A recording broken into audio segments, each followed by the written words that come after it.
पिछले एपिसोड में हमने देखा कि कैसे माता सीता का जन्म हुआ, फिर प्रभु राम ने शिव धनुष उठाकर तोड़ दिया। इसके बाद राम, सीता और उनके भाइयों बहनों का विवाह संपन्न हुआ। इसके बाद ऋषि परशुराम ने प्रभु राम को युद्ध के लिए चुनौती दी। अंत में महाराज दशरथ ने भरत और शत्रुघ्न को उनके ननिहाल जाने का आदेश दिया। शत्रुघ्न, इस यात्रा में तुम्हारा साथ मेरे लिए अत्यंत महत्वपूर्ण होगा। नाना जी के पास केवल कुछ दिन बिताने का यह अवसर हमारे लिए अनमोल है। वहां हम न केवल अपने रिश्तों को और प्रगाढ़ करेंगे, बल्कि उनके अनुभवों और स्नेह से बहुत कुछ सीखने का अवसर भी मिलेगा। मुझे विश्वास है कि हम वहां अपने घर जैसा ही अपनापन पाएंगे। क्या तुम तैयार हो? भरत और शत्रुघ्न अपने नाना के साथ प्रस्थान करते हैं। मेरे प्रिय भांजे, तुम्हारा हमारे घर में हार्दिक स्वागत है। तुम्हारी यात्रा ने इस महल को एक नई ऊर्जा से भर दिया है। यहाँ तुम्हें अपने घर जैसा प्रेम और स्नेह मिलेगा। मैं चाहता हूं कि तुम दोनों यहाँ के हर क्षण का आनंद लो और हर अनुभव को अपने हृदय में बसाओ। मेरे पुत्र मेरे प्राणों से भी अधिक प्रिय हैं। चारों का प्रेम मेरे लिए उस अमूल्य संपत्ति जैसा है जो मेरी आत्मा को हर क्षण सुख देता है। परंतु राम, वह तो मेरे जीवन का प्रकाश है, मेरी आत्मा का अंश। उसकी विनम्रता, उसकी करुणा और उसकी बुद्धिमानी ने उसे न केवल मेरा प्रिय बनाया है, बल्कि वह संपूर्ण राज्य का आधार भी बन चुका है। मैं हर क्षण उसे अपने पास पाना चाहता हूं, पर उसके बिना यह महल सूना लगता है। श्री राम करुणा और धर्म का साकार रूप है। उनकी प्रत्येक क्रिया और वचन में धर्म की प्रतिष्ठा झलकती है। वे शत्रुओं को भी अपना मानकर व्यवहार करते हैं और मित्रों के प्रति अटूट प्रेम रखते हैं।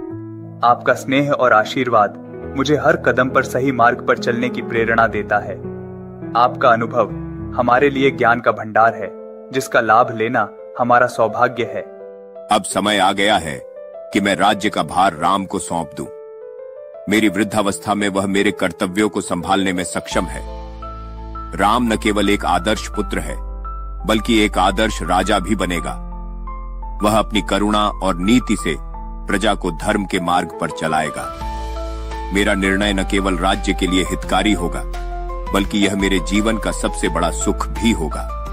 मंत्रीगण, मेरा हृदय कहता है कि अब समय आ गया है जब मुझे राज्य की बागडोर राम को सौंप देनी चाहिए। क्या आप सब इस निर्णय का समर्थन करेंगे? राम, जिसकी विनम्रता, बुद्धिमानी और पराक्रम की गाथाएं हर ओर गूंज रही हैं, युवराज बनने के योग्य है। क्या मैं आपके समर्थन की आशा कर सकता हूं? महाराज, आपका निर्णय अति उत्तम है। राजकुमार राम जैसे गुणवान और नीतिज्ञ व्यक्ति से अधिक उपयुक्त युवराज कोई और नहीं हो सकता। उनका शासन इस साम्राज्य को एक नई ऊंचाई पर ले जाएगा। दशरथ ने जैसे ही अपने पुत्र राम को युवराज घोषित करने का निश्चय किया, वैसे ही अयोध्या में अशुभ संकेत प्रकट होने लगे, मानो भाग्य कोई विपत्ति लेकर आने वाला हो। क्या ये संकेत भविष्य में आने वाली किसी विपत्ति का आभास है? परंतु राम को युवराज बनाना अब न टालने योग्य है। यह न केवल राज्य के हित में है, बल्कि मेरे हृदय का भी संतोष है।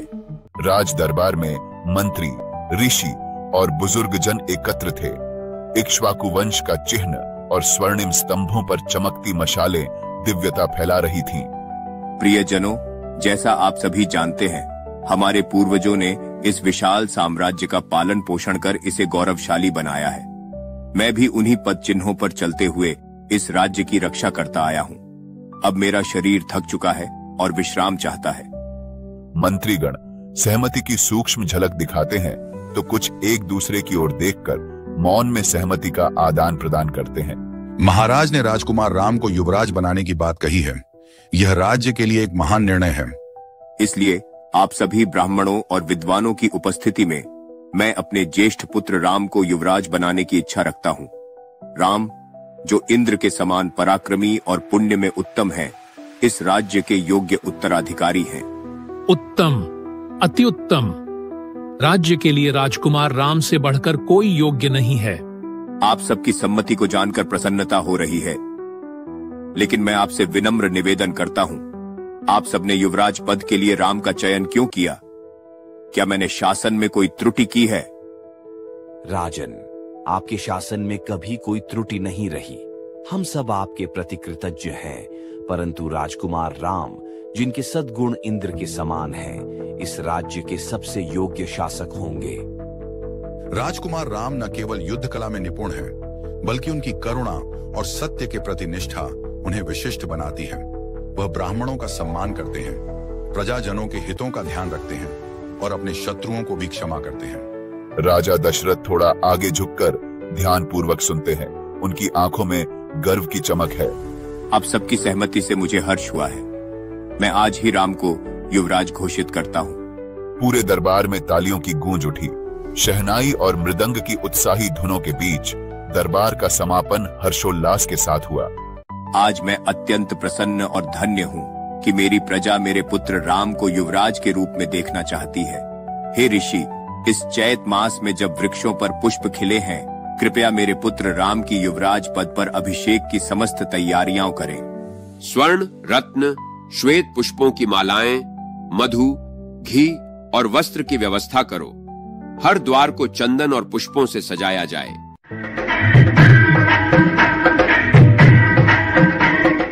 राजा दशरथ के आदेश पर मंत्री सुमंत्र श्री राम को रथ में राजमहल लाए। राजकुमार राम का आगमन हुआ। रेशमी धोती और आभूषणों में सजे उनकी शांत मुख मुद्रा में शक्ति और विनम्रता झलक रही थी। हे पुत्र, तुम मेरी रानी कौशल्या के पुत्र हो और तुम्हारे गुणों ने लोगों का दिल जीत लिया है। पिताश्री, आपकी आज्ञा शिरोधार्य है। मैं राज्य के हित में अपनी संपूर्ण शक्ति समर्पित करूंगा। राज्य के सभी कार्यों को सत्य, निष्ठा और धैर्य से संपन्न करना, क्रोध और मोह से दूर रहना और प्रजा के हित को सदा प्राथमिकता देना। प्रजा ने श्री राम के युवराज बनने के समाचार पर अपने अपने घरों में देवताओं की आराधना की और मंगल कामनाएं की। अयोध्या की गलियां उल्लास से भरी है। नागरिक चौराहों पर एकत्रित होकर शीतल पेय और मिठाइयां बांट रहे हैं। हे पुत्र, प्रजा की भलाई में ही राजा का सुख होता है। इस सत्य को कभी न भूलना और सदा धर्म के मार्ग पर चलना। राम रथ पर चढ़ते हैं। सुमंत्र ने रथ की बागडोर संभाल रखी है। माता कौशल्या भगवान नारायण के समक्ष शांत भाव से प्रार्थना में लीन थी। माता, पिताश्री ने कल मेरा अभिषेक युवराज के रूप में करने का आदेश दिया है। आज रात्रि मैं और सीता व्रत का पालन करेंगे। पुत्र, तुम्हारा जीवन दीर्घायु हो और तुम्हारे शत्रु पराजित हो। तुम राज्य में सुख और समृद्धि लाओ। लक्ष्मण, यह राज्य केवल मेरा नहीं, हमारा है। मैं तुम्हारे बिना कुछ नहीं हूँ। माताएं, अब हमें विश्राम के लिए अनुमति दें। कल का दिन हमारे जीवन का सबसे महत्वपूर्ण दिन होगा। महल के गलियारों में दियों की मध्यम रोशनी के बीच राम और सीता शांत भाव से आगे बढ़ रहे थे। गुरुदेव, आपका इस महल में स्वागत है। कृपया मुझे आपके कुशल क्षेम का आशीर्वाद दें। हे राम, तुम्हारे पिता ने आदेश दिया है कि कल तुम्हारा अभिषेक होगा। आज रात्रि तुम और सीता उपवास का पालन करो। गुरुदेव, मैं आपके आदेश का पालन करूंगा। कृपया मेरा प्रणाम स्वीकार करें। अयोध्या की गलियां लोगों से खचाखच भरी थीं। हर व्यक्ति श्री राम के अभिषेक को देखने के लिए आतुर था। हर घर रंग बिरंगे ध्वज और पताकाओं से सजा हुआ था। गलियों में मशालों की रोशनी फैली थी और बालकनियों पर फूलों की लटकनें झूल रही थी।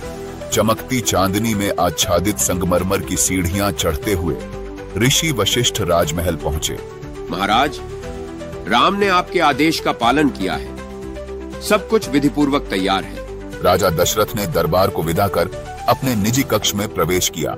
श्री राम और सीता ने भगवान नारायण का ध्यान कर पवित्र मन से हवन की आहुति दी और व्रत का पालन किया।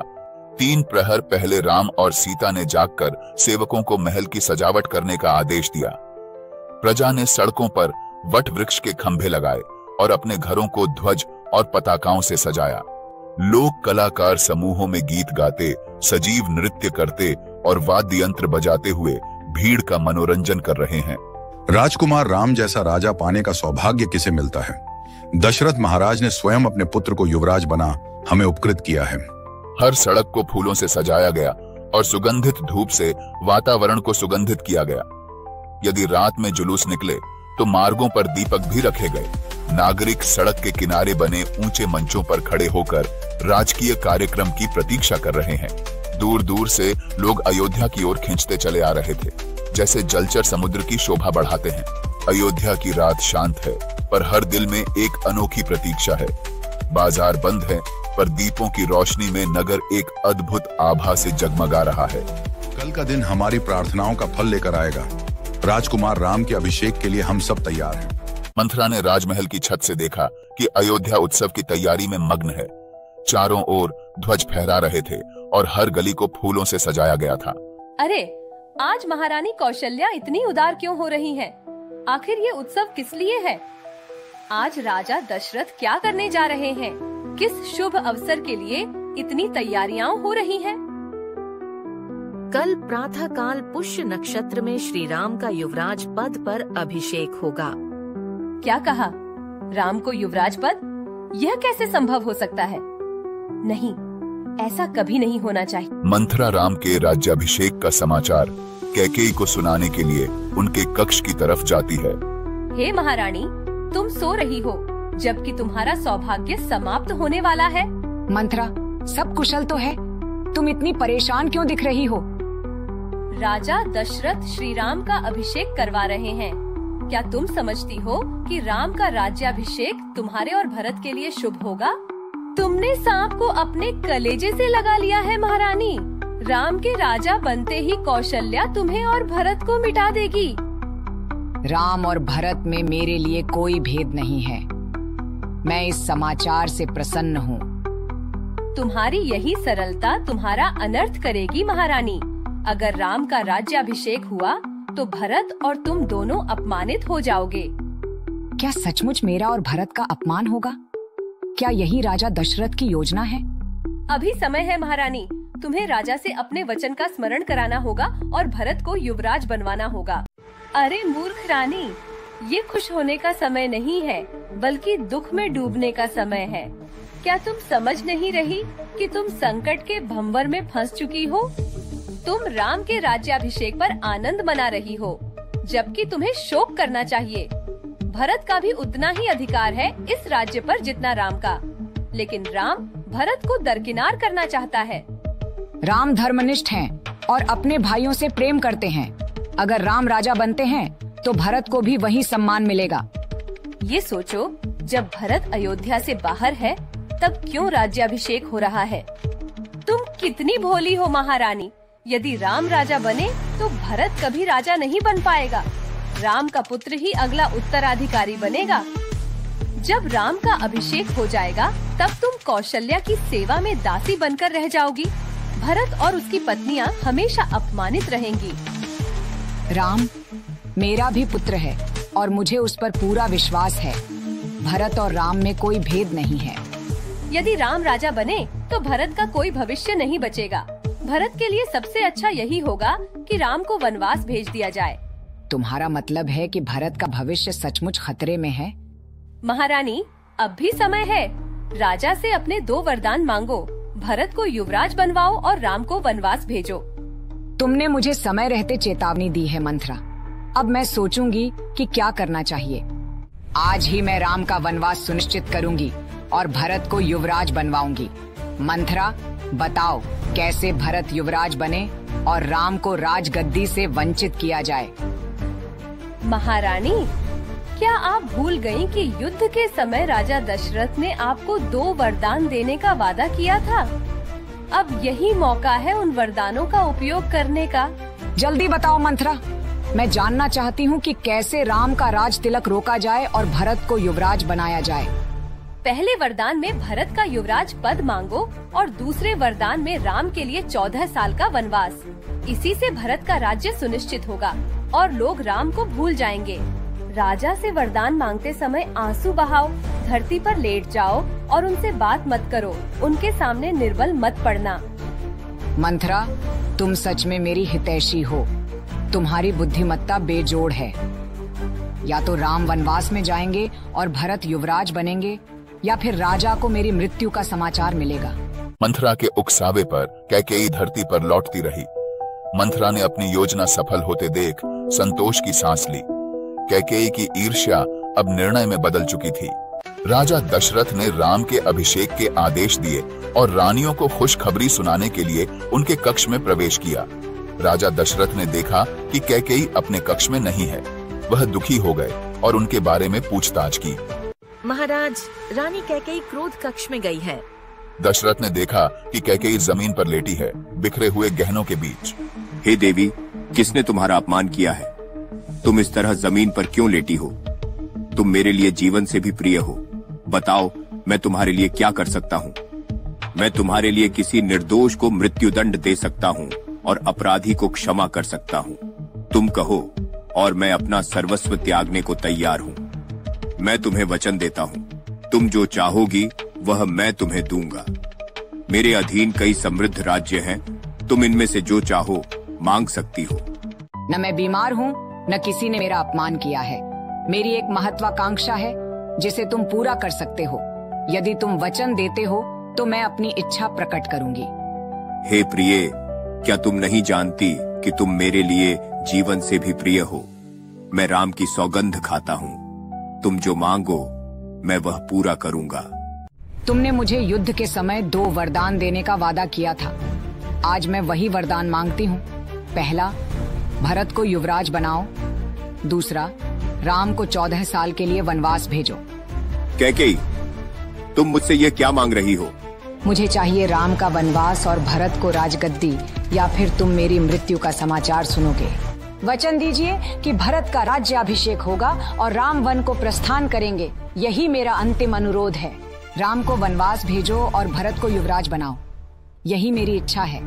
तुम्हारा सत्य पालन ही तुम्हारी सबसे बड़ी परीक्षा है। क्या मैं कोई स्वप्न देख रहा हूँ? क्या मेरा मन विचलित हो गया है? क्या किसी अमंगल ग्रह का प्रभाव मुझ पर पड़ा है? वह अपनी पीड़ा में बेहोश होकर धरती पर गिर पड़े। अरे, किस पापी ने तुझे यह कपट सिखाया है? राम ने कभी तेरा अपमान नहीं किया, फिर तुम यह कैसी कठोर मांग कर रही है? मुझे राम से बिछड़कर एक क्षण भी जीवित रहने की शक्ति नहीं है। संसार बिना सूर्य के चल सकता है, पर मैं राम के बिना नहीं। मैं तुम्हारे चरणों में सिर रखता हूँ। राम का वनवास मत मांगो, कृपा करो। यदि राम को वनवास न भेजा गया तो मैं प्राण त्याग दूंगी। सत्य पालन ही आपका धर्म है। कैकेयी, तुमने मेरी बर्बादी के लिए ही इस घर में कदम रखा था। राम के बिना मैं जीवित नहीं रह पाऊंगा। राजा दशरथ अपमानित और टूटे हुए भूमि पर पड़े थे। महाराज, आप स्वयं को सत्यवादी और अपने वचनों का पालन करने वाला मानते हो, फिर मेरे वरदानों को पूरा करने से क्यों पीछे हटते हो? मैं राम को वनवास कैसे भेज सकता हूँ? वह जो सौम्य है, विद्वान है और जिसके नेत्र कमल के समान है, उसे दुख में देख पाना मेरे लिए असंभव है। हे रात्रि, तुझे विनती है, मत समाप्त हो। मुझे इस निर्दयी कैकेयी का चेहरा अब देखना नहीं है। हे कैकेयी, मेरे जीवन के थोड़े दिन ही बचे हैं। राम का राज्याभिषेक होने दो, जिससे यह संसार प्रसन्न हो सके। महाराज, यह आपके दिए हुए वचनों की बात है। यदि आप आज अपने वचन से पीछे हटते हैं तो आपकी प्रतिज्ञा और मर्यादा दोनों टूट जाएंगी। प्रभात होने पर भी राजा दशरथ ने अपने संगीतकारों को मौन रहने का आदेश दिया। प्रभात का उजाला राजमहल में फैल गया, लेकिन राजा दशरथ का हृदय गहरे दुख में डूबा हुआ था। ऋषि वशिष्ठ अपने शिष्यों के साथ अभिषेक की तैयारियों के साथ दरबार पहुंचे। सूर्योदय के साथ ब्राह्मण, सेनापति और नगर के प्रमुख व्यापारी राम के राज्याभिषेक के लिए राजमहल के द्वार पर एकत्रित हुए। राजा दशरथ अब तक नहीं आए। सब तैयारी पूरी है, फिर भी महाराज का कोई पता नहीं। मुझे राजा के पास जाने दो। मैं रामचंद्र को बुलाकर शीघ्र लौटता हूँ। महाराज, सूर्योदय हो चुका है। ब्राह्मण और नगरवासी आपकी प्रतीक्षा कर रहे हैं। सुमंत्र, जाओ और राम को तुरंत बुलाकर लाओ। मैं अब और प्रतीक्षा नहीं कर सकता। सुमंत्र यह समझते हुए कि राजा ने राम के राज्याभिषेक के लिए बुलाया है, प्रसन्न मन से महल की ओर चल पड़े। राम का महल कैलाश पर्वत की भांति भव्य था, जिसके द्वार सोने और रत्नों से सजे हुए थे। महल के द्वार पर राजा और प्रमुखों की भीड़ थी। सभी राम के दर्शन की प्रतीक्षा में खड़े थे। शत्रुंजय नामक विशाल हाथी राम को ले जाने के लिए तैयार खड़ा था।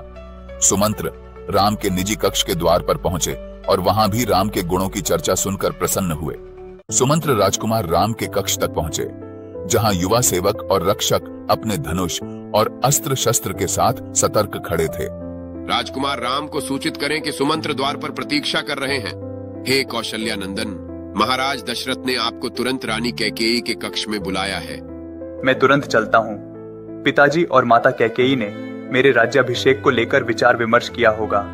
हे आर्यपुत्र, इंद्र आपकी रक्षा करें। जब आप राजसूय यज्ञ करोगे तब मैं आपको नमन करूंगी।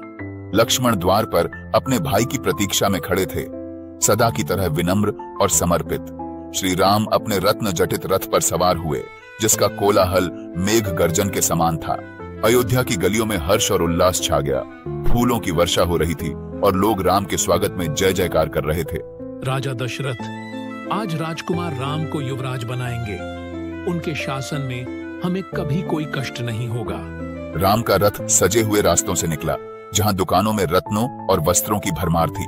श्री राम अपने रथ पर बैठे मित्रों और नगरवासियों की प्रसन्नता का आनंद लेते हुए नगर को देखा, जो बादल के समान सफेद था और जहां पताकाएं हवा में लहरा रही थीं। सुगंधित मार्गों से गुजरते हुए राम ने रेशम, मोती और अनमोल रत्नों से सजी दुकानों को देखा। चारों ओर आनंद और समृद्धि की लहर दौड़ रही थी। हे राजकुमार, आपका शासन हमारे पूर्वजों के युग के समान हो और हमें अनंत समृद्धि प्रदान करे। हम और कुछ नहीं चाहते, बस आपको युवराज के रूप में देखने का सुख चाहते हैं। श्री राम ने मंदिरों और पवित्र उपवनों की परिक्रमा करते हुए श्रद्धा व्यक्त की। राजकुमार राम ने महल के 3 द्वार पार किए, जहां धनुर्धारी रक्षक तैनात थे। चौथे और 5वें प्रकोष्ठ में उन्होंने अपने अनुचरों को पीछे छोड़ दिया। राजमहल के अंदर पहुंचते ही राम ने अपने पिता के कक्ष की ओर प्रस्थान किया। बाहर की भीड़ राम की वापसी की प्रतीक्षा कर रही थी, जैसे समुद्र पूर्णिमा की प्रतीक्षा करता है। श्री राम ने अपने पिता दशरथ को अत्यंत व्यथित देखा।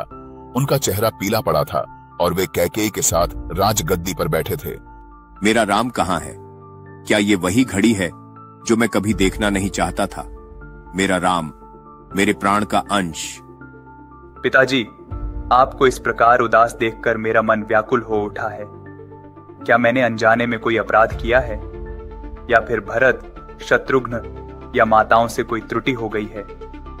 हे माता, यदि मैंने अनजाने में कोई अपराध किया हो तो कृपया पिताजी को शांत करें। मैं उनके क्रोध या पीड़ा का कारण नहीं बनना चाहता। राजा तुमसे क्रोधित नहीं है राम। उन्होंने मुझे 2 वरदान देने का वचन दिया था। अब वही वचन तुम्हारे वनवास और भरत के राज्याभिषेक की मांग करता है। बस इतनी सी बात के लिए पिताजी दुखी मन से बैठे हैं। पिताजी का आदेश मेरे लिए सर्वोपरि है। चाहे वह मृत्यु का आदेश हो या वनवास का, मैं उसे सहर्ष स्वीकार करूंगा। हे राम, मैंने कभी नहीं चाहा था कि तुम इस प्रकार पीड़ा सहो, लेकिन मैं अपने वचनों से बंधा हुआ हूं। पिताजी के वचन और सत्य की रक्षा करना मेरा धर्म है। मैं आज ही वनवास के लिए प्रस्थान करूंगा। राजा दशरथ पुत्र को वनवास भेजने के दुख में धरती पर गिर पड़े। हे माता, जैसा आपने कहा, मैं पिता के वचन की रक्षा के लिए तुरंत वनवास जाऊंगा, लेकिन मुझे यह दुख है कि पिताजी स्वयं मुझसे क्यों नहीं कह रहे। मैं न केवल राज्य और अपने प्राण भी भरत को सौंपने को तैयार हूं। वनवास के आदेश का पालन करना मेरे लिए कोई कठिनाई नहीं है। राम, यह मैंने नहीं चाहा था। विधि का विधान मुझसे क्यों ऐसा खिलवाड़ कर रहा है? माता, जैसा आपने आदेश दिया, मैं आज ही वन के लिए प्रस्थान करूंगा। भरत धर्म के अनुसार राज्य करें और पिताजी की सेवा में कभी कमी न आने दें। ये सभी पवित्र वस्तुएं भरत के राज्याभिषेक में उपयोग की जाएं। भैया, मैं इस निर्णय के विरोध में हूँ। आप राजा बनने योग्य हैं। अगर आप आदेश दे तो मैं इस पूरी सभा के विरुद्ध खड़ा होने के लिए तैयार हूँ। लक्ष्मण, गुस्सा मत करो। पिताजी की आज्ञा का पालन करना हमारा कर्तव्य है। लक्ष्मण क्रोध और दुख से भरे हुए अपने भाई के पीछे चल पड़े। राज्य का त्याग कर श्री राम बिना किसी ग्लानि के अपने माता कौशल्या से विदाई लेने चले। आप सबका स्नेह मेरी सबसे बड़ी पूंजी है। भरत के राज्याभिषेक में सहभागी बने, यही मेरी विनती है। लक्ष्मण, जिन्होंने हमेशा अपने भाई की सेवा को अपना धर्म माना, उनके साथ चल पड़े। राज्याभिषेक के लिए सजे हुए राम के मुख पर अब भी वही तेज था, जैसे शरद ऋतु का चंद्रमा अपनी चमक नहीं खोता। श्री रामचंद्र ने अपने पिता के महल से बाहर निकलते हुए देखा कि हर कोई उनके वनवास की खबर सुनकर दुख में डूबा हुआ था। राम शांत चित्त होकर अपने भाइयों के साथ माता कौशल्या के महल की ओर बढ़े। राम, तेरी कथा में बसा है जीवन सारा, वनवास की पीड़ा हर आंसू का सहारा। तूने तो प्रेम और मर्यादा का दीप जलाया, धरती पर कष्ट सहते हुए भी धर्म निभाया। हे राम तेरे रास्ते पर हम भी चले, हर मुश्किल को तेरी सीखों से बदले।